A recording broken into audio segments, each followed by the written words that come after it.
Buonasera e ben ritrovati con il TG Flash di New Sicilia, di seguito i titoli più importanti del pomeriggio. Ancora un gesto intimidatorio sulla stessa scia di quello verificatosi nello scorso dicembre ai danni della parrocchia di San Filippo Neri del quartiere Zen di Palermo, raggiunta da diversi colpi di pistola.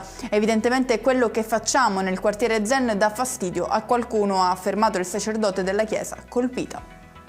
Non ce l'ha fatta il proprietario di una casa baronale andata a fuoco ieri sera nel centro abitato di Alessandria della Rocca, in provincia di Agrigento. L'uomo si era trasferito dalla Germania in Sicilia dopo essere andato in pensione e oggi si è spento a 65 anni nel reparto grandi ustionati del Cannizzaro di Catania.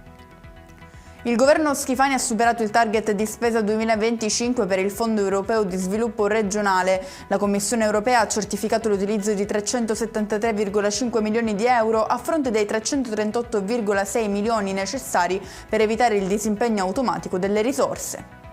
Ci spostiamo a Catania con l'intervento del Dipartimento regionale della Protezione Civile Salvo Cocina sulle attuali condizioni della colata lavica sulla valle del Bove dell'Etna. Facendo presenti i pericoli a cui risultano esposti i visitatori e gli escursionisti, ai quali ha rivolto precise raccomandazioni, Cocina ha evidenziato che non si rilevano al momento rischi di impatti diretti sui centri abitati né sulle infrastrutture. In chiusura il meteo, il bel tempo torna a bussare alle porte dell'isola che domani sarà caratterizzata da un aumento della pressione atmosferica. Si prevedono cieli sereni o al massimo poco nuvolosi. E con questo è tutto, prossimo appuntamento domani mattina alle 13:30. Grazie per averci seguito, buon proseguimento di serata.